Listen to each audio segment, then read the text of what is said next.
வஹ்தத்-ஏ இஸ்லாமி ஹிந்தின் ஊழியர்களுக்கான 2 நாள் நல்லொழுக்க பயிற்சி முகாம் 16, 17 ஆகிய தேதிகளில் உறையூர் பாக்குப்பேட்டை குலாம் அலி கான் மதரசாவில் வஹ்தத்-ஏ இஸ்லாமி ஹிந்த் மண்டல தலைவர் ஷேக் அப்துல்லா தலைமையில் நடைபெற்றது. இதில் வஹ்தத்-ஏ இஸ்லாமி ஹிந்தின் அகில இந்திய தலைவர் ஜியாவுதீன் சித்திகி கலந்து கொண்டு நல்லொழுக்க பயிற்சி பற்றி விளக்கி கூறினார். இந்த பயிற்சி வகுப்பில் மாணவர்களுக்கு கல்வி கற்றல், நினைவாற்றல், பேச்சாற்றல், நற்பண்புகள், தாய் தந்தையை மதித்து நடத்தல் உள்ளிட்ட பயிற்சிகள் வழங்கப்படுகிறது.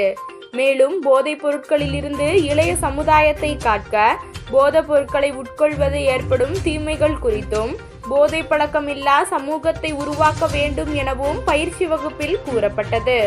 இதனைத் தொடர்ந்து பத்திரிகையாளர் சந்திப்பில் கூறுகையில், दूसरी कम्युनिटीज़ के साथ मिलजुल कर रहने இங்கே நாங்கள் எங்களுடைய 3 வருட காலத்திற்கு பிறகு மீண்டும் கூடியிருக்கிறோம். இது ஒரு தொடர்ச்சியான ஒரு கூடுகையாகும். இந்த கூடுகையினுடைய நோக்கம் எங்களுடைய பணிகளை குறித்த ஒரு மறு ஆய்வு செய்வதற்கும் அதை சீர்படுத்துவதற்குமான ஒரு முயற்சியாகும். அந்த முயற்சியின் அடிப்படையில் இங்கே நாங்கள் கூடியிருக்கின்றோம். அந்த கூடுகையில் உங்களை அழைத்திருக்கிறோம். உங்களோடு பகிர்ந்து கொள்வதற்கு எனக்கு ஒரு சில வாக்கியங்கள் மட்டுமே உள்ளது. அந்த ஒரு சில வாக்கியங்களை உங்களோடு நான் பகிர்ந்து கொள்கிறேன். என்னுடைய இயலாமை உங்களோடு தமிழில் பேசுவதற்கு இயலாத சூழல். அதனால் நான் என்னுடைய மொழியில் உங்களுக்கு என்னுடைய கருத்துக்களை சொல்ல விளைகிறேன். முதலில் நான் இந்த இந்தியாவை பொறுத்தவரையில் உலகளாவிய நிலையிலிருந்து தொடர்பு படுத்தி கூறுவதாக இருந்தால், ஒரு வகையான இஸ்லாத்திற்கு எதிரான, குறிப்பாக மனித மைனாரிட்டி என்று சொல்லக்கூடிய சிறுபான்மையினருக்கு எதிரான, அதிலும் குறிப்பாக முஸ்லிம்களுக்கு எதிரான ஒரு மனப்போக்கு, மனச்சிந்தனை அல்லது ஒரு கருத்தியல் வலிந்து திணிக்கப்படுகின்ற ஒரு அபாயகரமான ஒரு சூழல் தான் எல்லா நிலங்களிலும் எல்லா இடங்களிலும் வியாபித்து இருக்கிறது. அதிலும் 2014க்கு பிறகு இந்த சூழல் மிக மோசமான ஒரு சூழலை ஒரு இடத்தை எட்டியிருக்கின்றது என்று சொன்னால் அது மிகையான ஒரு விஷயமே அல்ல. குறிப்பாக முஸ்லிம்களுக்கு எதிராக புல்டோசர் கல்ச்சர் எல்லாம் உருவாக்கப்பட்டு விட்டது. முஸ்லிம்களுக்கு எதிராக UAPA எல்லாம் கொண்டு வரப்பட்டு விட்டது. முஸ்லிம்களுக்கு எதிராக எவ்வளவு அநீதங்கள் உருவாக்க முடியுமோ அவ்வளோ அநீதங்களை திட்டமிட்டு செய்யக்கூடிய ஒரு கால சூழலைத்தான் நம்மால் இன்று அவதானிக்க முடிகின்றது. இந்த சூழலில் உங்களுடைய மூலமாக நான் இந்த நாட்டிற்கும், இந்த நாட்டை ஆள்வோருக்கும் மற்றும் பொது சமூகத்திற்கும் சொல்லிக்கொள்ள ஆசைப்படுவது என்னவென்று சொன்னால், முஸ்லீம்கள் இந்த சமுதாயத்தில் பல 100 ஆண்டுகளாக இணக்கமாக எந்த விதமான கருத்து வேறுபாடுகளும் இன்றி சகோதர பாசத்தோடு வாழ்ந்த ஒரு மிகப்பெரிய தாத்பரியத்திற்கு சொந்தக்காரர்கள். ஆனால் அண்மை காலங்களில் முஸ்லீம் சமுதாயத்தின் மீது ஒரு விதமான வலிந்து வன்மத்தை உருவாக்கக்கூடிய அளவிற்கு ஒரு வெறுப்புணர்ச்சி உருவாக்கப்படுகின்றது. முஸ்லிம்களுடைய மகாபுருஷராக இருக்கக்கூடிய, முஸ்லிம்களால் மிகவும் மதிக்கப்படக்கூடிய முகமது நபி ஸல்லல்லாஹு அலைஹி வஸல்லம் அவர்களுக்கு எதிரான கருத்தியல்களை, அவர்களை பற்றி அவதூறு கூறக்கூடிய பல கொச்சையான விஷயங்களை தொடர்ந்து செய்து கொண்டே இருக்கின்றது. செய்வதோடு மட்டுமில்லாமல் நான் மகாராஷ்டிராவை சேர்ந்தவன், மகாராஷ்டிராவிலே இது போன்ற ஒரு அநீதத்தை செய்கின்றார்களே என்று நாங்கள் அதற்கு எதிராக எங்களுடைய உரிமையின் அடிப்படையில் நாங்கள் அதற்கு எதிராக போராடினால், அதற்கு நேர்மாறாக நாங்கள் டெல்லியில் அதை குறித்து இன்னும் மோசமாக கொச்சையாக பேசுவோம் என்றெல்லாம் புதிய வியாக்கியானங்களை, அகராதியில் இல்லாத வார்த்தைகளை கொண்டெல்லாம் சொல்ல முனைப்படுகின்றார்கள். நீங்கள் எழுவீர்கள் என்றால் நாங்கள் உங்களை அடக்குவோம், ஒடுக்குவோம் என்றெல்லாம் சொல்ல பழகி கொண்டிருக்கிறார்கள். இது எந்த வகையான அரசியல் நாகரிகம், சிந்தனை புரியவே மறுக்கின்றது. இப்படிப்பட்ட ஒரு மனநிலை தான் இந்தியா முழுவதும் திட்டமிட்டு கட்டமைக்கப்பட்டு கொண்டிருக்கின்றது. முஸ்லிம்களுடைய மஸ்ஜிதுகளை தகர்ப்பது, வீடுகளை தகர்ப்பது, புல்டோசர் மூலம் முஸ்லிம்களுடைய உடைமைகளுக்கு எதிராக மிக பெரும் அநீதங்களை, அட்டூழியங்களை செயல்படுத்துவது என்றெல்லாம் தொடர்ச்சியாக செய்து கொண்டிருக்கின்றார்கள். இந்த அண்மை காலங்களில் இந்த வக்ஃபு சட்டத்தை எடுத்துக்கொள்ளுங்கள்.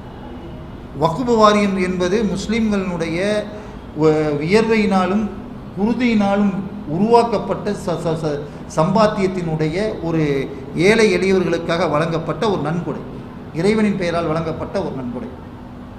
அந்த நன்கொடை என்பது ஏதோ இன்று நேற்று நிகழ்ந்த ஒரு நிகழ்ச்சி அல்ல. இந்தியாவினுடைய நீண்ட பாரம்பரியத்திற்கு சொந்தமான ஒரு நன்கொடை. அந்த நன்கொடையின் மூலம் கிடைக்கக்கூடிய ஒவ்வொரு லாபமான பைசாவையும் ஏழை எளியவர்களுக்காகத்தான் இன்று வரை முஸ்லீம்கள் செலவு செய்து கொண்டிருக்கின்றார்கள்.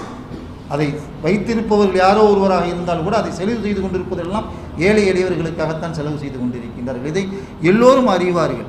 அதைவிட இன்னும் ஒரு வேடிக்கையான ஒரு விஷயம் என்னவென்று சொன்னால், இந்தியாவில் இருக்கக்கூடிய மொத்த வக்ஃப் வாரிய சொத்தினுடைய 70% சொத்தை அரசே ஆக்கிரமித்து வைத்திருக்கிறது. 70% மேற்பட்ட இடங்களில் அரசு தன்னுடைய அலுவலகங்களை கட்டியிருக்கின்றது, தன்னுடைய அதிகாரத்துக்குரிய அமைப்புகளை கட்டிடங்களை கட்டிக்கொண்டு ஆக்கிரமித்து இருக்கின்றது. உண்மையில் அரசு வக்ஃப் வாரியத்துக்குரிய நீதியை செய்ய வேண்டும் என்று சொன்னால் அதையெல்லாம் வக்ஃப் வாரியத்தை திருப்பி கொடுக்க வேண்டும். அதை விட்டுவிட்டு வக்ஃபுக்கு எதிராக வக்ஃப் திருத்த சட்டம் என்று ஒரு சட்டத்தை கொண்டு வருவது என்பது வக்ஃப் மீது அல்ல, முஸ்லிம்கள் மீது திணிக்கப்படுகின்ற ஒரு அநீதமாகும். யாராவது ஒரு ஆள் திருப்பதி கோயிலினுடைய நிர்வாகத்தில் முஸ்லிம்களுக்கு இடம் கொடுங்கள் என்று கேட்க முடியுமா? மீனாட்சி அம்மன் கோயிலில், ஸ்ரீரங்கம் கோயிலில் முஸ்லிம்களுக்கு இடம் கொடுங்கள் என்று யாராவது கேட்க முடியுமா? எப்படி இது கேட்பது தவறோ அதுபோன்று தான் வக்ஃபில் இந்த முஸ்லீம் அல்லாதவர்களுக்கு இடம் கொடுங்கள் என்று கேட்பது. ஆக இது போன்ற ஒரு விதமான முஸ்லிம்களுக்கு எதிரான மனநிலையை, மனப்போக்கை இந்திய அரசாங்கம் தன்னுடைய தவறை உணர்ந்து திருத்திக் கொள்வதோடு மட்டும் இல்லாமல் இது போன்ற சட்டங்களை முழுக்க அவர்கள் பின்வலிக்க வேண்டும் என்பதுதான் எங்களுடைய எதிர்பார்ப்பு, எங்களுடைய கோரிக்கையும் கூட உங்கள் மூலம். அத்தோடு மட்டுமல்லாமல் இப்பொழுது அண்மை காலங்களில் யூசிசி என்று ஒன்று சொல்ல ஆரம்பித்தார், யூனிஃபார்ம் சிவில் கோட் என்று சொல்ல ஆரம்பித்தார், பொது சிவில் சட்டம் என்று. பொது சிவில் சட்டம் என்பது எங்கு பயன்படும் என்று சொன்னால், எங்கு ஒற்றை சமுதாயம் இருக்கின்றதோ அங்கு பயன்படும். இந்தியாவில் ஒற்றை சமுதாயமாக இருக்கிறது. 6000க்கு மேற்பட்ட ஜாதிய அடிப்படையில் பிரிந்த சமூகங்கள் இந்தியாவில் இருக்கிறது. ஒரு 1-2 ஜாதி அல்ல, 6000க்கு மேற்பட்ட ஜாதியால் பிரிந்த சமூகங்கள் இந்தியாவில் இருக்கிறது. ஒரு ஜாதியினுடைய திருமண உறவு முறையை மற்றொரு ஜாதி பின்பற்ற தயாரில்லை. வேறு எந்த விஷயத்திலும் அல்ல, போட்டு இருக்கக்கூடிய தாலியில் கூட பின்பற்ற தயாரில்லை. இந்த அளவிற்கு வித்தியாசங்கள் நிறைந்த ஒரு சமுதாயத்தில் பொது சிவில் சட்டம் என்பது முஸ்லிம்களுக்கு எதிரான குரலாக அமையுமே ஒழிய, முஸ்லிம்களை ஒடுக்குவதற்கான ஒரு குரலாக அமையுமே ஒழிய, எந்த நிலையிலும் இது நீதியை நிலைநிறுத்துவதற்கான ஒரு கொள்கை இல்லை. முஸ்லிம்கள் இங்கே நாங்கள் குரல் கொடுக்கின்றோம் என்று சொன்னால் இது எங்களுக்கான குரல் அல்ல. எங்களுடைய குரல் என்பது இங்கு ஒரு சமூக நீதிக்கான குரல், நீதியை நிலைநிறுத்த வேண்டும் என்பதற்கான ஒரு குரல், அதற்கான ஒரு சிந்தனையை, ஒரு கருத்தியலை, ஒரு சமூகத்தை கட்டமைக்க வேண்டும் என்பதற்கான ஒரு குரல். ஆக இந்த அரசுகள், அதிகார வர்க்கங்கள் எல்லாம் என்ன யோசிக்க வேண்டும் என்று சொன்னால், முஸ்லிம் சமுதாயத்தை ஒடுக்குவதை ஒரு சாதாரணமான விஷயமாக கருதி செய்ய முயற்சிப்பதை விட்டுவிட்டு மக்களுக்கு வேண்டியதை செய்ய வேண்டிய முயற்சி எடுத்தார்கள் என்று சொன்னால் அதுவே ஒரு பெரிய அவர்களுக்கான பலன் விளைக்கக்கூடியதாக இருக்கும். ஆக உங்கள் மூலம் நாங்கள் இது போன்ற சில கருத்துக்களை, இந்த 3 கருத்துக்களை உங்கள் மூலம் பொது சமூகத்திற்கும் அதிகாரத்திற்கும் சொல்லிக்கொள்ள ஆசைப்படுகின்றோம். இதற்கடுத்து நீங்கள் கேட்கின்ற கேள்விகளுக்கு நாங்கள் பதில் சொல்கிறோம். நீங்கள் கேட்ட கேள்வியின் அடிப்படையில் இஸ்லாமிய சமூகத்துக்கு எதிராக நடத்தப்படுகின்ற அநீதங்கள் நடத்தப்படுகின்றன, அது ஒரு காரணம். ஆனால் அது மட்டுமே காரணம் அல்ல. அதுவல்லாது முஸ்லீம்களுக்கு எதிரான ஒரு மனநிலை இங்கே துணிந்து கட்டமைக்கப்படுகின்றது என்பதை ஒப்புக்கொள்ளத்தான். உதாரணத்துக்கு சொல்வதாக இருந்தால், ஒரு இடத்துல ஒரு பில்டிங் ஒரு நிலம் அவங்களுக்கு சொந்தமான நிலம். அந்த சொந்தமான நிலத்தில் அவங்க பில்டிங் கட்டுறாங்க. கட்டக்கூடிய பில்டிங்கில் அனுமதி அவங்களுக்கு 2 மாடி கொடுக்கப்பட்டிருக்குது. ஆனால் அவங்க 4 மாடி கட்டிட்டாங்க. அப்போ இந்த 4 மாடி கட்டுனதில் 2 மாடி கட்டுனது இல்லீகலான, அனுமதி இல்லாமல் கட்டப்பட்ட ஒரு விஷயம். அது ஒரு மஸ்ஜிது, அது ஒரு வணக்கத்திற்குரிய ஒரு இடம். சிம்லாவில் அண்மையில் நடந்த செய்தி நீங்கள் எல்லாம் கேள்விப்பட்டிருப்பீங்க. உடனே இமீடியட்டாக என்ன முடிவு எடுக்கிறாங்கன்னா, அந்த இடம் இல்லீகல்னு முடிவு பண்ணுறாங்க. இது ஒரு சாதாரண விஷயம். இந்த இடத்தினால சுற்றுச்சூழலுக்கோ மற்ற விஷயங்களுக்கோ பாதிப்பு இருக்குதா இல்லையா என்கிறத ஆராய்ச்சியோடு எதுவுமே பண்ணாமல் அது இடிக்கப்படணும் அப்படிங்கிற முடிவு எடுத்து உடனடியாக இடிக்கத்தான் அதுக்கு அனுமதி வழங்குறாங்க. எந்த கோர்ட் இந்த அனுமதியை வழங்குதோ, இந்த தீர்ப்பை வழங்குதோ, அந்த சிம்லா ஹைகோர்ட் அமைந்திருக்கக்கூடிய கட்டிடம் இல்லீகலான கட்டிடம். எந்த விதமான அந்த சிம்லா மாநகராட்சியினுடைய அனுமதியை பெறாத கட்டிடம். இது எவ்வளோ பெரிய அநீதம்!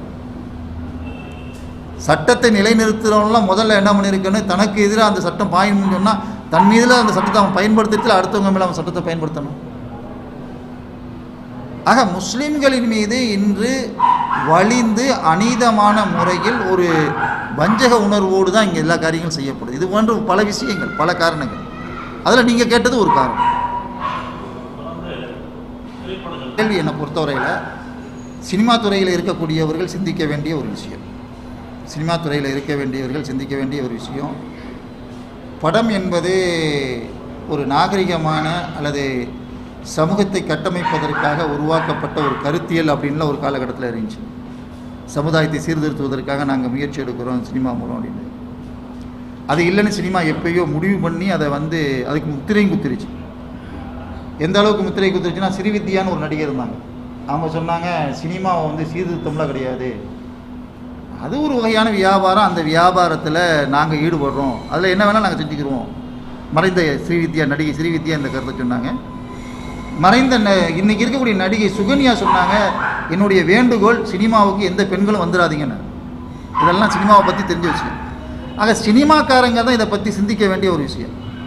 சும்மா சமுதாயத்தை சீர்திருத்த போகிறோம், சமூக கருத்தை சொல்ல போகிறோம் அப்படின்னு எந்த சினிமாக்காரர்களாக முன்னு வந்தாங்கன்னா, அவங்கள்ட்ட உண்மையிலேயே நேர்மை இருந்துச்சுன்னா, உண்மையிலே நேர்மை இருந்து அவங்களுக்கு உண்மையான தைரியம் இருந்துச்சு அப்படின்னு சொன்னால், அவங்க எதை எடுக்கணும் அப்படின்னா, பாபரி மசீதி யாரால் இடிக்கப்படுது எடுக்கணும். பாபரி மசீதி இடித்தவர்கள் ஏன் இடித்த, ஏன்னா இது ஒரு சுப்ரீம் கோர்ட்டே சொல்லியிருக்குது, அது ஆக்கிரமிக்கப்பட்ட கட்டிடம், அதை ஆக்கிரமித்து தகர்த்தாங்கன்னு சொல்லிட்டு இப்போ கடைசியாக பாபரி மசீதை ஒப்படைத்த தீர்ப்பில் கூட சுப்ரீம் கோர்ட்டே சொல்லியிருக்குது, அதை ஆக்கிரமித்து தான் இடித்தாங்க. ஆனால் அது எந்த விதமான கோயிலையோ மற்ற கட்டிடங்களையோ ஆக்கிரமித்து இடித்து கட்டப்பட்டது அல்ல அப்படின்னு சுப்ரீம் கோர்ட் சொல்லிவிட்டு, பெரும்பான்மை மக்களினுடைய மனநிலையினால் நாங்கள் இதை பெரும்பான்மை மக்களுக்கு கொடுக்குறோம் அப்படின்னு தான் அந்த தீர்ப்பு வழங்கியிருக்குது. எங்கே இதே கமலஹாசனோ அல்லது வேறு யாரோ உத்தமர்களாக இருந்தால் இது போன்ற ஒரு படத்தை உருவாக்கட்டுமே, பாபரி மசீதை இடித்த கையவர்கள் அப்படின்னு தலைவில் எடுக்கட்டுமே, அமரன் மாதிரி ஒரு கையவன்கிற ஒரு தலைப்பில் எடுக்கட்டுமே. ஆக இவங்க யாருமே சமூக சீர்திருத்தத்துக்காக ஒரு ஒரு சிந்தனையை உருவாக்குவதற்காகவெல்லாம் இங்கே சினிமா எடுக்கலை. மக்கள் மத்தியில் மோதலை உருவாக்குவதற்கும் ஒரு சமுதாயத்தின் மீது ஒரு காழ்ப்புணர்ச்சி, ஒரு வெறுப்புணர்ச்சியை உருவாக்குவதற்குமாக செய்யக்கூடிய ஒரு அயோக்கியத்தனம் தான். இன்னும் சொல்ல போனால் ஒரு விஷயம் என்ன அப்படின்னா, இவங்க காஷ்மீர் ஃபைல்னு ஒரு படம் எடுத்தாங்க. இதை உலக திரைப்பட விழாவுக்கு அனுப்புனாங்க. அது இந்த உலக திரைப்பட விழா இந்தியாவில் உள்ள புனேயில் தான் நடந்துச்சு. அந்த புனேக்கு வந்திருந்த ஒரு ஈழ சமுதாயத்தைச் சேர்ந்த உலக திரைப்பட துறையினுடைய தலைவர், அந்த ஆளுடைய பேர் எனக்கு ஞாபகத்துக்கு வர மாட்டேங்குது. அவர் சொன்ன கருத்து என்ன தெரியுமா, காஷ்மீர் ஃபைலுங்கிறது சினிமா துறைக்குன்னு ஒரு இலக்கு இருக்குல்ல, ஒரு கட்டமைப்பு இருக்குது, அந்த கட்டமைப்புள்ளே வராத ஒரு மோசமான ஒரு கற்பனை அப்படின்ட்டு போயிட்டார். ஏறக்குறைய அமர்னு அதே மாதிரி ஒரு மோசமான ஒரு கற்பனை. இது மாதிரி சினிமா மூலம் முஸ்லீம் சமுதாயத்திற்கு எதிரான ஒரு கருத்தியலை உருவாக்க முடியும்னு சொல்லிட்டு யாராவது நம்பினாங்கன்னா அவர்கள் மூடர்கள் தான் நான் சொல்லுவேன். ரோஜாவில் இருந்து இது தொடருது. இன்னும் சொல்ல போனால் பொதுமக்கள் மத்தியில் போய் நீங்கள் போய் கேட்டிங்கன்னா, ஏதாவது ஒரு விஷயத்தில் முஸ்லீம்களை தொப்பியை போட்டுக்கிட்டு மூடியை முடிச்சிருந்தாங்கன்னா சாதாரண பொதுமக்கள் இப்படி பேச ஆரம்பிச்சிட்டாங்க. அவன் இன்றைக்கி முஸ்லீம்கான்னு நாளைக்கு அது மாதிரி இல்லாமல் போயிருந்துட்டு, அதையும் கார்கரை உடச்சிட்டு வெளியே கொண்டு வந்துட்டார். மக்கா கோஷ்டி குண்டு வச்சது யாருன்னு சொல்லிட்டு கார்கரே, மரியாதைக்குரிய கார்கரே, இறந்த மகாராஷ்டிரானுடைய ஏடிஎஸ் அதிகாரி கார்கரே, அதையும் போட்டு உடைச்சிட்டார். முஸ்லீம்கள் மீது குண்டு வெடிப்பு குற்றத்தின் கொண்டு போகப்பட்ட 90% மேற்பான குற்றங்கள் சுப்ரீம் கோர்ட்டில் நிரூபிக்க முடியலன்னு சொல்லிட்டு டிஸ்கார்ட் ஆகிடுச்சு. இப்போ இது வேணும்னா அந்த நேரத்திற்கு ஒரு 10 நிமிஷத்துக்கு, ஒரு 15 நிமிஷத்துக்கு, ஒரு 10 நாளைக்கு முஸ்லீம்களுக்கு எதிராக பேசப்படக்கூடிய ஒரு பேசு பொருளாக இருக்கலாமே ஒழிய, மற்றபடி இது எந்த வகையிலும் சமூகத்திற்கோ அல்லது முஸ்லீம்களுக்கு எதிராக தூண்டப்படக்கூடிய மக்களுக்கோ பயனுடையதாக இருக்காது. அவங்களுக்கே பயனுள்ளதாக இல்லாத ஒரு போது முஸ்லீம்களுக்கு அது எந்த வகையிலும் துன்புறுத்தக்கூடியதாகவோ அச்சுறுத்தக்கூடியதாகவோ பயனளிக்கக்கூடியதாக இருக்காதுங்கிறதான் எங்களுடைய கருத்து. முஸ்லீம்களுக்கு எதிராக நடத்தப்படக்கூடிய அநீதங்கள், அதாவது அவங்களுக்கு எதிராக கொண்டு வரப்படக்கூடிய சட்டங்களை எல்லாம் எந்த ஒரு தனி மனிதனோ அல்லது தனி அமைப்புகளோ அதை எதிர்த்து போராடக்கூடிய நிலையில் இந்தியாவில் எவர்களுமே இல்லை. அதனால் எங்களுடைய எதிர்பார்ப்புகள்லாம் என்ன அப்படின்னா, இஸ்லாமிய சமுதாயத்தினுடைய ஒவ்வொரு அங்கத்தினர்களும் ஒவ்வொரு அமைப்பினரும் ஒன்று கூடி அதற்கான ஒரு போராட்ட முறையை, ஒரு முயற்சியை மேற்கொள்ள வேண்டும் என்று நாங்கள் ஆவல் உறுகிறோம். அப்படி அவங்க செய்யக்கூடிய எல்லா முயற்சிகளுக்கும் நாங்கள் எங்களால் அந்த உதவி ஒத்தாசைகளை செய்து கொண்டிருக்கிறோம். குறிப்பாக சொல்லணும்னா முஸ்லீம் பர்சனல் லா போர்டு, மஷாவரத்து முஸ்லீம் அமைப்பு, இது போன்ற அமைப்புகள் எல்லாம் ஒன்று கூடி இந்தியாவில் இருக்கக்கூடிய எல்லா ஃபெடரல் அமைப்புகளும், எல்லா இஸ்லாமிய ஃபெடரல் அமைப்புகளும் கூட்டமைப்புகளும் ஒன்று கூடி இதற்காக செய்யக்கூடிய எல்லா முயற்சிகள் விஷயத்திலையும் நாங்கள் அவர்களுக்கு எல்லா வகையான உதவியும் ஒத்தாசையும் செய்ய தயாராக இருக்கிறோம். அப்படி செய்கின்ற பொழுது மட்டும்தான் நம்மளால் வெற்றி பெற முடியும் என்கிற நம்பிக்கையும் எங்களுக்கு ஆழமாக இருக்கிறது.